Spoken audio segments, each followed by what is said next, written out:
Mari kita satu di dalam doa. Bapa di dalam surga, kami mengucap syukur untuk hari ini, hari di mana kami boleh memperingati bagaimana Ibu yang membesarkan kami, yang melahirkan kami, yang mendukung kami, yang merawat kami, memberi semangat di dalam hidup kami. Kami boleh menyatakan apresiasi sedalam-dalamnya. Kami bersyukur untuk mereka semua. Tuhan, kami juga sudah memuji dan memuliakan nama-Mu. Kini tibalah saatnya kami duduk diam untuk boleh mendengarkan firman Tuhan. Menyimpan firman-Mu di dalam hati dan hidup kami. Karena itu kami memohon Allah Roh Kudus, bekerja di dalam hati dan pikiran kami. Terjemahkanlah firman-Mu ini sesuai dengan kebutuhan kami masing-masing. Dan kami mohon biarlah kehendak-Mu dinyatakan. Tutup buku hamba-Mu yang penuh dengan kelemahan ini. Jagai mulut bibirnya supaya perkataannya lurus sesuai kebenaran-Mu. Terima kasih Bapa di surga, kami mengucap syukur di dalam nama Tuhan Yesus Allah yang hidup. Amin. Bapak Ibu Saudara, mari dengan tetap berdiri kita membuka firman Tuhan dari kitab Rut. Kita mendapatkan tema pada minggu ini, mengasihi ibu tanpa pamrih. Nah, kita akan mendasarinya dari kitab Rut. Rut, pasal yang pertama. Kita akan membaca ayat 1 sampai ayat 22 bersaut-sautan. Saya ayat yang ganjil, Bapak Ibu ayat yang genap. Saya akan memulainya terlebih dahulu. Ayat yang pertama. Pada zaman para hakim memerintah ada kelaparan di tanah Israel. Lalu pergilah seorang dari Betlehem Yehuda beserta istrinya dan kedua anaknya laki-laki ke daerah Moab untuk menetap di sana sebagai seorang asing.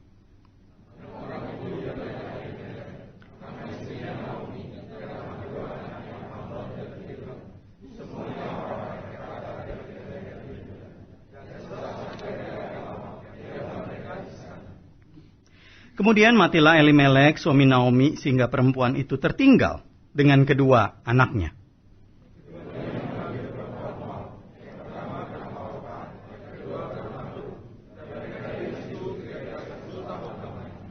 Lalu matilah juga keduanya, yakni Mahlon dan Kilion, sehingga perempuan itu kehilangan kedua anaknya dan suaminya.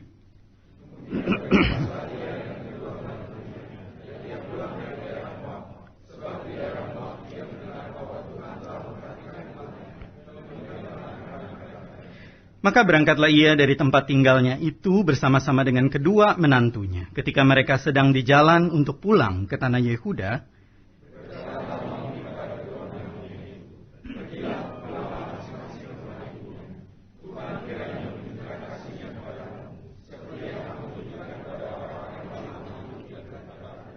kiranya atas karunia Tuhan kamu mendapat tempat perlindungan, masing-masing di rumah suaminya. Lalu diciumnyalah mereka, tetapi mereka menangis dengan suara keras.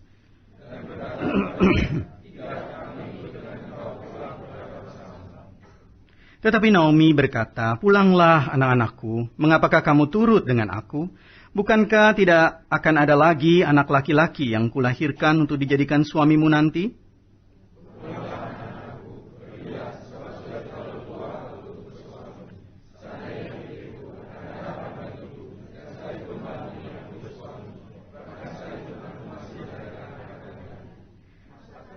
Masakan kamu menanti sampai mereka dewasa? Masakan karena itu kamu harus menahan diri dan tidak bersuami? Janganlah kiranya demikian, anak-anakku. Bukankah jauh lebih pahit yang aku alami daripada kamu? Sebab tangan Tuhan teracung terhadap aku.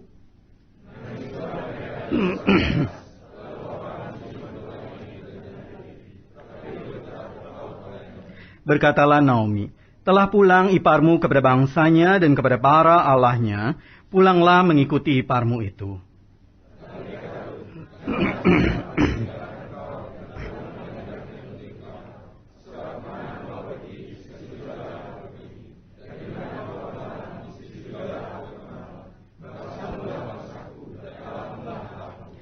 Di mana engkau mati, aku pun mati di sana, dan di sanalah aku dikuburkan.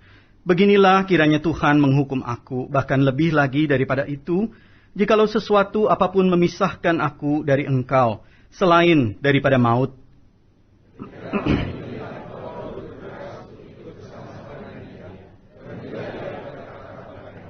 Dan berjalanlah keduanya sampai mereka tiba di Betlehem.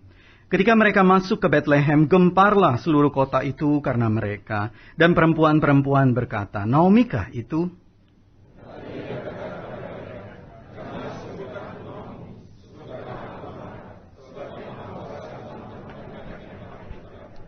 Dengan tangan yang penuh aku pergi, tetapi dengan tangan yang kosong Tuhan memulangkan aku. Mengapakah kamu menyebutkan aku Naomi? Karena Tuhan telah naik saksi menentang aku, dan Yang Maha Kuasa telah mendatangkan malapetaka kepadaku.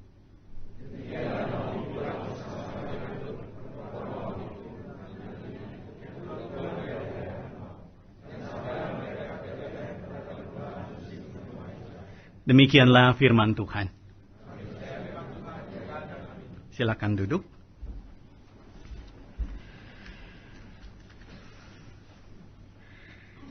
Selamat pagi, jemaat Tuhan. Ya, puji Tuhan, hari ini kita kembali bisa beribadah dan di hari yang sama, hari yang khusus, kita memperingati International Mother's Day. Oleh karena itu, izinkan saya mengucapkan selamat Hari Ibu untuk para ibu, begitu ya. Para bapak yang ada di sebelahnya atau anak-anak yang ada di sekelilingnya boleh juga mengucapkan ya kepada ibu ya, apresiasi kepada mereka. Ibu bukan hanya mereka yang memiliki anak, tetapi mereka yang sudah rela menjadi ibu bagi sesamanya. Luar biasa ibu yang sudah membesarkan dan mendukung kita. Bapak Ibu Saudara yang terkasih di dalam Tuhan, saya ingin menunjukkan satu klip kepada kita semua, dan ini diangkat dari satu kisah nyata, dan biarlah kita menyimaknya dan mendapatkan berkat dari klip ini. นี่คือเรื่องราวระหว่างฉันกับลูกและสับปะรด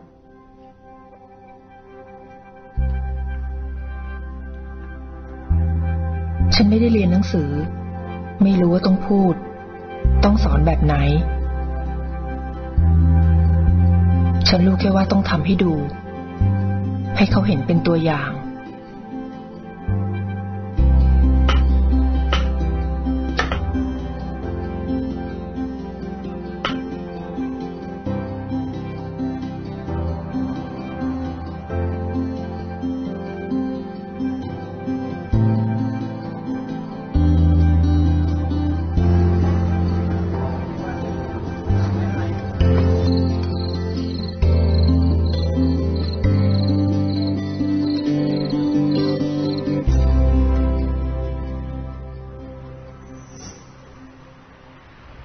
เป็นไงล่ะอร่อยกว่าไอติมอีกใช่ไหมจ้าแม่น่าทำขายนะแม่เนาะ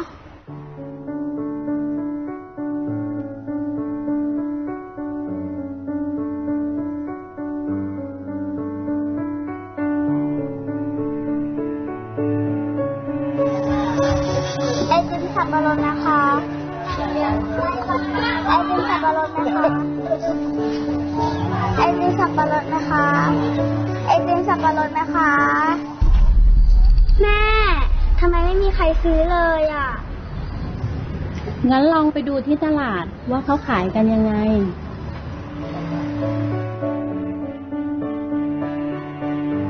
มีไหมจ๊ะกล่องละ5 3กล่อง10จ้าหมูปิ้งจอมทัพหมูปิ้งอร่อยครับหมูปิ้งจอมทัพจ้ามีกล่องละ5นะคะ3กล่อง10จ้า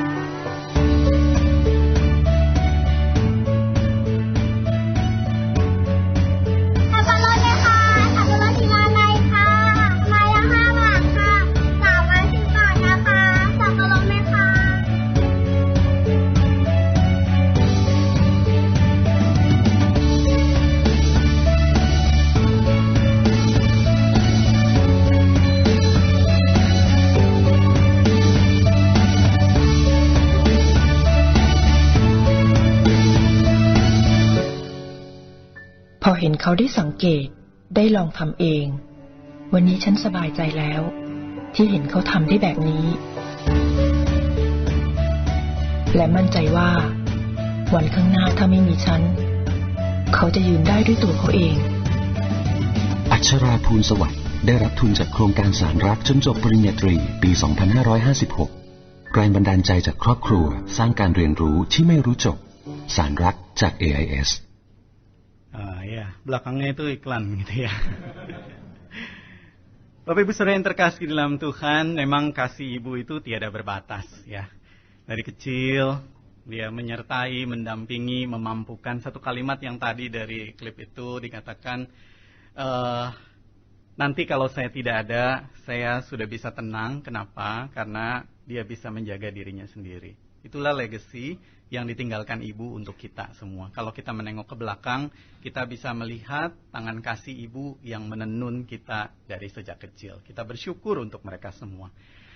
Bapak Ibu Saudara yang terkasih dalam Tuhan, minggu pagi ini kita mau sama-sama merenungkan bagaimana kasih seorang anak juga kepada ibunya di dalam diri Ruth kepada Naomi.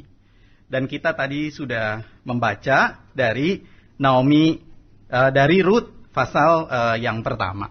Saudara, apa yang sebenarnya terjadi dengan kehidupan mereka? Sebetulnya di dalam konteks yang tadi kita baca, itu Naomi dan Ruth sedang berada di dalam satu pergumulan yang besar sekali. Khususnya Naomi. Naomi itu sedang berada di dalam penderitaan. Penderitaan yang pertama yang Naomi sedang alami itu sebenarnya adalah penderitaan fisik. Naomi itu sedang mengalami satu kelaparan keluarga mereka. Karena dikatakan di Israel itu tidak ada makanan. Dan mereka itu harus pergi atau pindah ke daerah Moab dan menetap di sana sebagai orang asing. Bapak Ibu Saudara, kita bisa melihat bahwa ini pasti kelaparan yang sangat serius. Kenapa? Sebab Israel dan Moab itu bermusuhan dengan sangat dahsyat gitu ya, sangat tajam karena orang-orang Moab itu pernah berusaha untuk membuat orang Israel menyembah berhala. Jadi kalau bukan karena terpaksa, mereka pasti tidak akan ke sana. Dan apalagi struggle yang dihadapi oleh Naomi. Yang kedua, yang Naomi hadapi itu adalah penderitaan psikis atau psikologis. Kenapa? Karena Naomi itu baru kehilangan suami dan anak-anak mereka. Dan dia sekarang ini sedang grieving. Sedang di dalam fase-fase untuk menerima kehilangan itu. Dan bagi Naomi, hidup itu dikatakan pahit. Ayat 20. Jadi waktu mereka pulang kembali ke Bethlehem, gitu ya, orang-orang gempar lalu bertanya, itukah Naomi? Naomi berkata, jangan panggil aku Naomi, tetapi panggil aku Mara. Kenapa? Karena pahit. Mara itu artinya pahit. Bagi Naomi, Tuhan itu menjadi sumber masalah. Sebab di ayat 20 di sana dikatakan, Tuhan memulangkan aku, Tuhan naik saksi menentang aku, Tuhan mendatangkan malapetaka kepadaku. Nah, di tengah-tengah situasi Naomi yang seperti ini, Tuhan membawa Ruth untuk hadir. Dan Ruth menunjukkan dorongan atau Ruth menunjukkan pertolongan kepada Naomi itu dengan cara apa? Yang pertama adalah dengan cara menyertai Naomi di tengah-tengah pergumulannya. Bapak Ibu Saudara yang terkasih di dalam Tuhan, ada pepatah yang mengatakan ada uang, abang sayang, begitu ya. Tidak ada uang, abang melayang, lebih kasar sedikit, abang ditendang, begitu.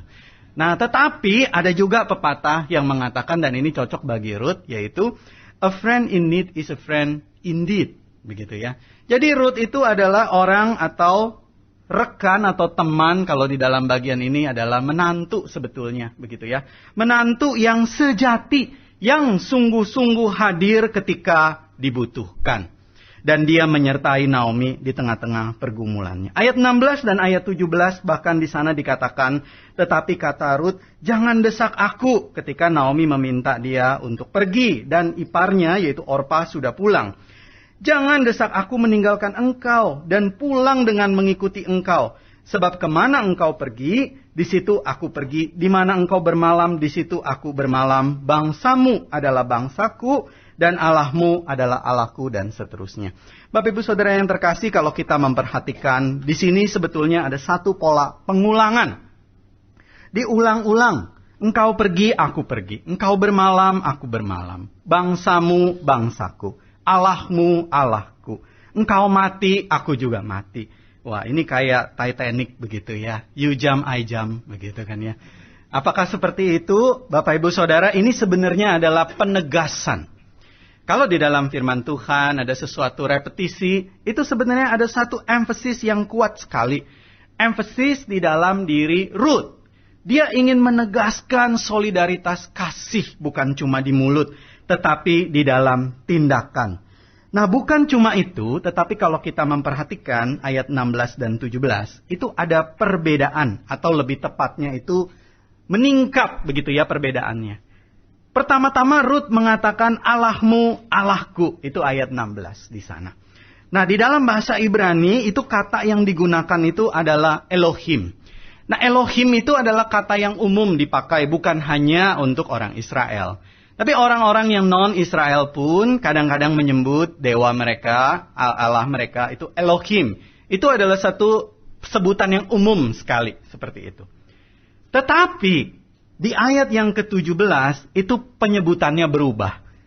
Dari kata Allah berubah menjadi kata Tuhan. Itu huruf besar semua dan kita tahu kalau di dalam Alkitab ada huruf besar semua itu adalah tetragrammaton. Adalah Yahweh atau Adonai. Dan itu hanya diketahui oleh bangsa Israel. Bangsa lain tidak ada yang tahu tentang itu. Hanya bangsa Israel.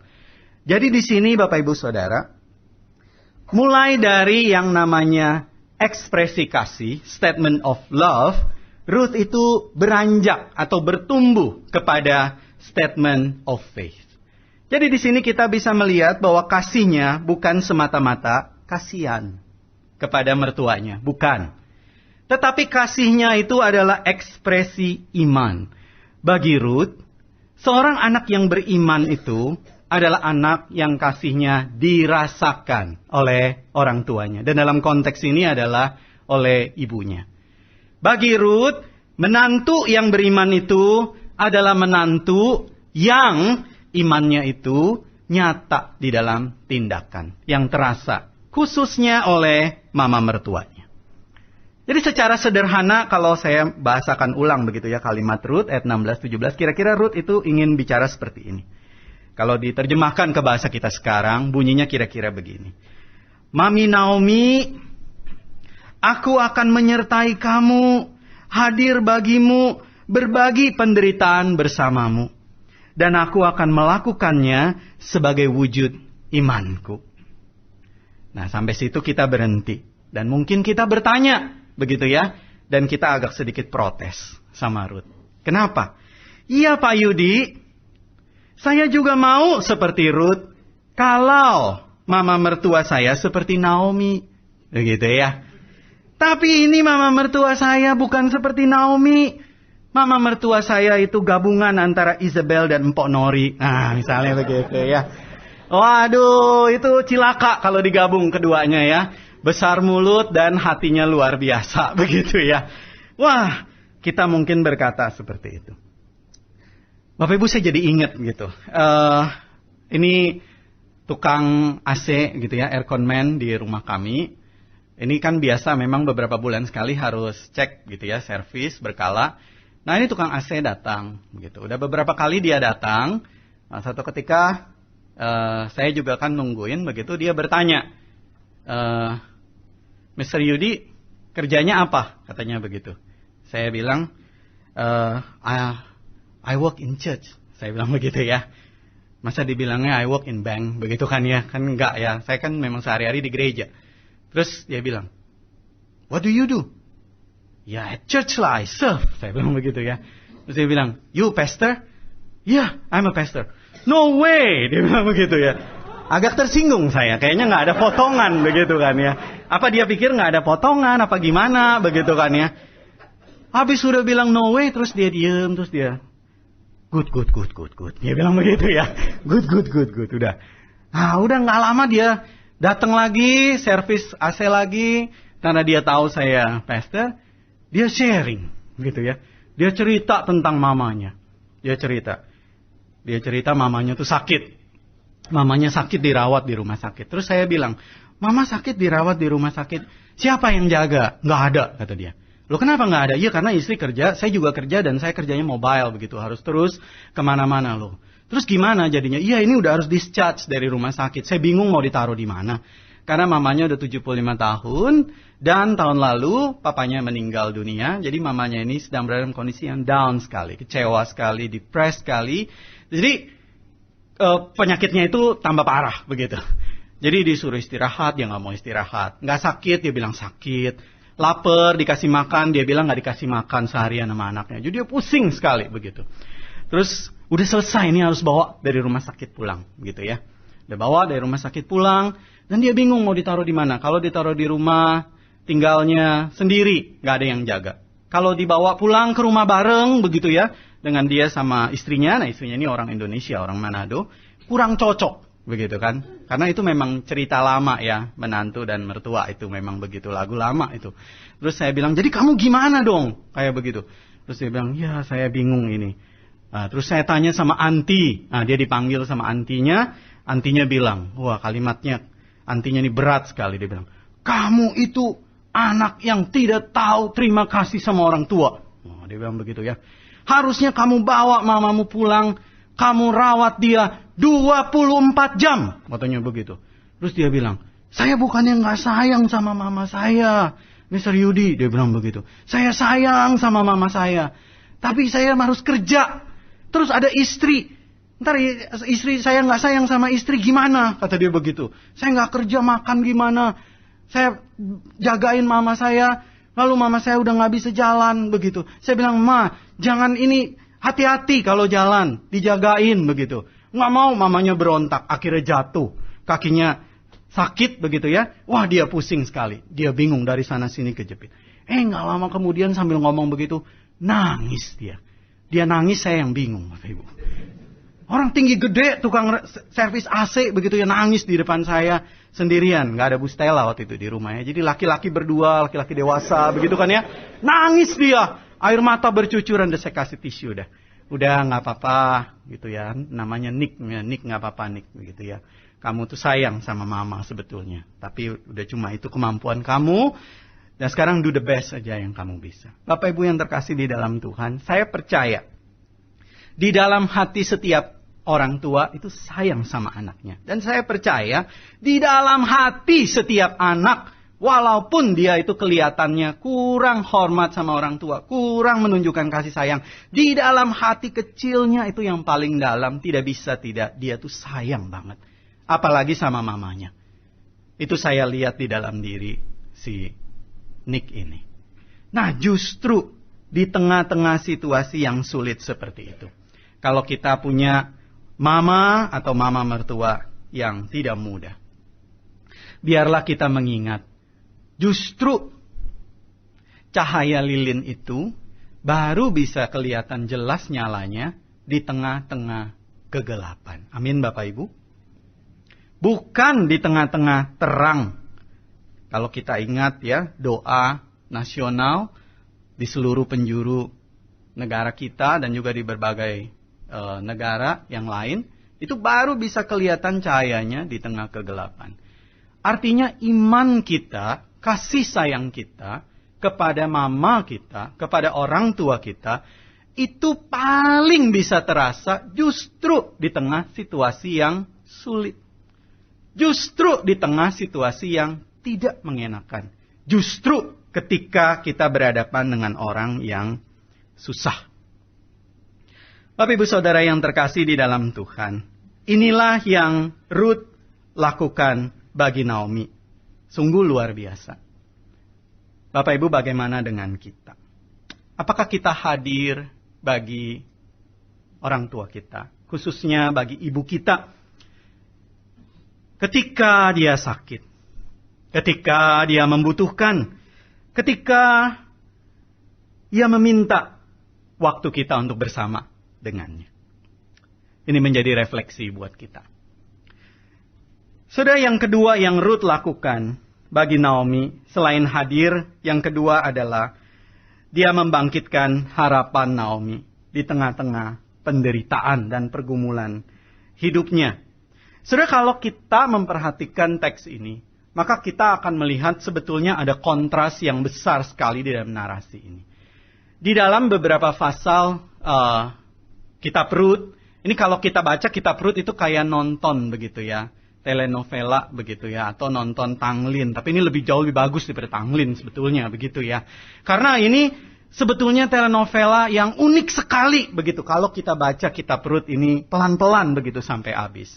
Karena di sana itu banyak sekali konflik, banyak sekali ketidakpastian dan kejutan-kejutan di dalamnya. Ada satu kontras yang besar sekali di sini. Kita lihat. Kontrasnya itu adalah Naomi dari yang keluarganya pertama utuh menjadi kehilangan keluarga. Dari dia itu berasal dari Bethlehem, dan di dalam bahasa Ibrani Bethlehem itu adalah rumah roti sebetulnya. Dia malah tidak bisa makan roti sedikit pun, dia menjadi orang asing di Moab. Dari dia namanya yang bernama Naomi, itu yang berarti my delight atau sweet, manis begitu. Lalu dia akhirnya meminta disebut namanya Mara, yang berarti pahit. Dari dia berkata di ayat yang ke-6 itu Tuhan itu sumber harapan. Lalu itu kontras berubah menjadi Tuhan sumber masalah. Nah, ini hidup Naomi ini hidup yang nyaris tanpa harapan. Tetapi justru di tengah-tengah kehidupan Naomi yang seperti itu, Rut hadir membangkitkan harapan. Nah, di sini kita bisa melihat adanya satu perubahan lagi, kontras berbalik kalau kita membaca sampai akhir. Dari kehilangan keluarga, maka Naomi itu mendapatkan kembali keluarganya. Ada cucu. Wah, hadiah apa sih yang paling menyenangkan bagi orang tua, begitu kan ya? Selain melihat cucu. Nah, tadi di pintu Pak Arning gendong-gendong anak. Nah, gitu kan ya. Itu trofi yang paling dekat di hati, begitu ya, di hati orang tua kita. Jadi di sini Naomi itu melihat awalnya kehilangan keluarga. Sekarang dia mendapatkan kembali keluarga, ada cucu. Karena Rut di dalam cerita ini akhirnya menikah dengan Boas, yaitu penebusnya. Dari orang asing di Moab, mereka kembali ke Bethlehem. Dan di pasal 2 sampai pasal yang ketiga, di sana dikatakan bagaimana Tuhan itu akhirnya betul-betul menjadikan Bethlehem itu menjadi rumah roti. Di sana mereka mendapatkan jelai-jelai yang banyak, dan mereka akhirnya makan dengan kenyang. Dan dari Mara namanya itu bitter, lalu karena Rut menolong, maka Naomi itu kembali menjadi Naomi sweet. Di pasal 4 ayat 14 sampai 15 di sana dikatakan Naomi itu dipuji-puji tetangga. Gitu, kalau kita kan punya cucu begitu ya, kita gendong gitu, tetangga ngumpul semua. Aduh lucunya, aduh imutnya begitu ya. Aduh terus dikatakan hoki. Nah, gitu kan keluar dah tuh ya. Untung ada rezeki berkat Tuhan ini begitu. Kenapa? Karena ada keluarga itu kembali, ada anak. Nah, itu dipuji-puji tetangga. Lalu dari yang awalnya Tuhan sumber masalah, sekarang akhirnya berubah. Tuhan menjadi sumber harapan dan sukacita kembali. Kenapa bisa berubah begitu? Karena Rut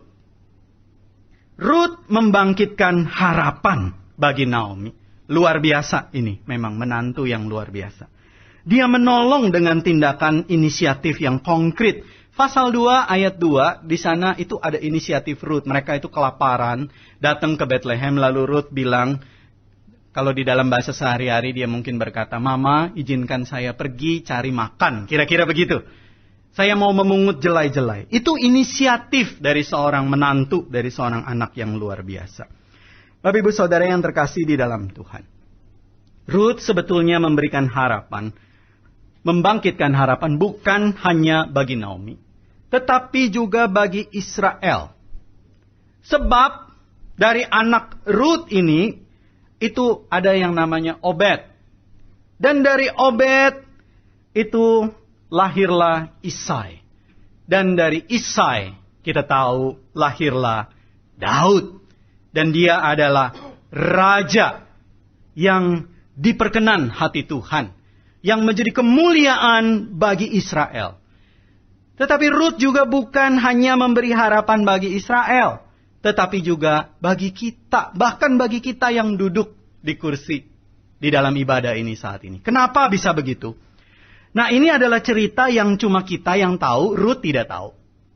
Ruth di dalam hidupnya tidak tahu bahwa akan ada cerita ini. Dari Daud ada satu keturunan yang bernama Yesus. Dan dialah yang dikaruniakan oleh Allah Bapa untuk menjadi juru selamat bagi kita. Dan semua itu melalui garis ketekunan seorang menantu yang saleh. Seorang anak yang mengasihi ibunya. Tidak heran di sini dikatakan Ruth itu mendapatkan gelar di dalam pasal 4 ayat 15 dan ini keluar dari mulut mama mertua. Ruth dikatakan dia adalah perempuan yang lebih berharga daripada 7 anak laki-laki. Bapak Ibu yang terkasih di dalam Tuhan, bagi orang Israel, anak laki-laki itu mirip kayak anak laki-laki kayak di dalam etnis misalnya etnis Tionghoa, etnis Batak begitu ya. Jadi membawa marga dan juga kebanggaan yang luar biasa besar di situ. Karena akan mendapatkan hak waris di sana. Anak laki-laki, 1 aja udah berharga luar biasa. Apalagi 7. 7 itu adalah simbol atau angka sempurna. Ruth melampaui semuanya itu. Karena hidupnya luar biasa pengabdian dan imannya. Bapak Ibu Saudara yang terkasih di dalam Tuhan. Seperti Ruth, kita juga bisa mengasihi sesama kita sebetulnya. Mengasihi ibu kita khususnya. Dengan cara membangkitkan harapannya. Dengan cara berinisiatif menolong. Bapak Ibu Saudara yang terkasih dalam Tuhan, saya ingat masa-masa di mana waktu saya masih studi di Malang dulu bersama dengan istri, Bu Stella, begitu ya. Ada saat-saat malam hari di mana namanya mahasiswa begitu ya. Sehari-harinya itu kerjaannya hanya mengerjakan paper aja hidupnya begitu ya. Dari paper ke paper begitu hidupnya. Dari kertas ke kertas. Udah lulus juga sebenarnya nanti dapatnya cuma selembar doang itu kertasnya begitu ya. Itu juga dilihatnya sekali doang, habis itu mah ditutup udah begitu. Tapi kalau mau cari kerja dilihat lagi begitu. Bapak Ibu Saudara yang terkasih dalam Tuhan, ada masa di mana malam-malam itu saya mengerjakan paper itu tanpa tidur, betul-betul. Jadi satu perjuangan terus-menerus berbulan-bulan yang sulit. Paper demi paper dikerjakan. Nah, kadang-kadang ada juga masa-masa suntuk dan jenuh begitu ya, mengerjakan itu. Nah, biasanya Bu Stella itu menolong dia dengan bilang begini. Ya, dia nggak bilang sih ya, saya bikinin dah papernya. Nah, itu kan nggak benar juga kalau begitu. Tapi dia ngomong begini. Saya akan temani sampai tugas papernya selesai. Wah, dia temani begadang begitu ya. So sweet begitu. Masih umur pernikahannya pendek soalnya begitu ya. Masih muda. Sudah banyak juga harus tetap begitu. Bapak Ibu Saudara yang terkasih di dalam Tuhan. Bu Stella itu menemani saya. Biasanya dia menemaninya. Dia tunggu sampai papernya selesai. Sebenarnya saya waktu mengerjakan itu. Ya saya mengerjakan sendiri. Tapi saya tuh merasa sangat tertolong karena dia terus-menerus menemani. Nah, waktu menemani, dia itu membuatkan air hangat. Dia bikinin air hangat gitu ya. Lemon begitu. Kalau di Malang itu ronde. Nah, begitu ya. Dia bikinin kayak begitu. Yang jahe-jahe. Terus juga dia kadang-kadang menjadi editor dari paper yang udah selesai. Nah, saya udah selesai. Udah cenut-cenut begitu ya. Kamu mau nggak bacain? Iya, saya bacain. Wah, dia baca gitu sampai habis. Kalau ada yang salah ketik begitu kan. Nah, terus setelah itu dia lakukan dia memijit. Nah, begitu ya. Saya lagi ngetik, tiba-tiba kok ada yang pencet-pencet pundak saya. Oh, ternyata dipijit sama dia. Bapak Ibu, Bu Stella itu hadir dalam hidup saya. Dia menolong saya. Nah, saya merasa sangat dikasihi, sangat didukung. Ketika berada di dalam pergumulan seperti itu. Nah, saya percaya sesama kita, ibu kita, mama kita, itu juga pasti akan merasa didukung. Itu juga pasti akan merasa dikasihi kalau kita hadir dalam hidupnya. Kalau kita menolong dan menyatakan kasih kita kepadanya. Nah, saya ada beberapa ide, saya percaya kita semua punya caranya masing-masing. Untuk bisa menyatakan kasih, menolong, mengasihi orang tua kita, khususnya mama begitu ya. Karena mama kita berada dalam konteks yang berbeda-beda. Tetapi mungkin ada beberapa hal yang bisa kita sama-sama lakukan atau pertimbangkan di dalam bagian ini, mungkin kita bisa, yang pertama itu adalah kita mendukung di dalam doa. Banyak di antara kita yang mamanya itu jauh, begitu ya. Di negara yang berbeda atau di tempat yang berbeda, kita bisa membawa mereka di dalam doa dan selalu membawa mereka di dalam doa. Itu membuat walaupun jarak fisik kita jauh, hati kita itu selalu dekat. Lalu bisa kita memberikan dukungan dan bantuan secara finansial. Tentunya ini wajib kita lakukan, begitu ya, untuk orang tua kita, apalagi ibu kita.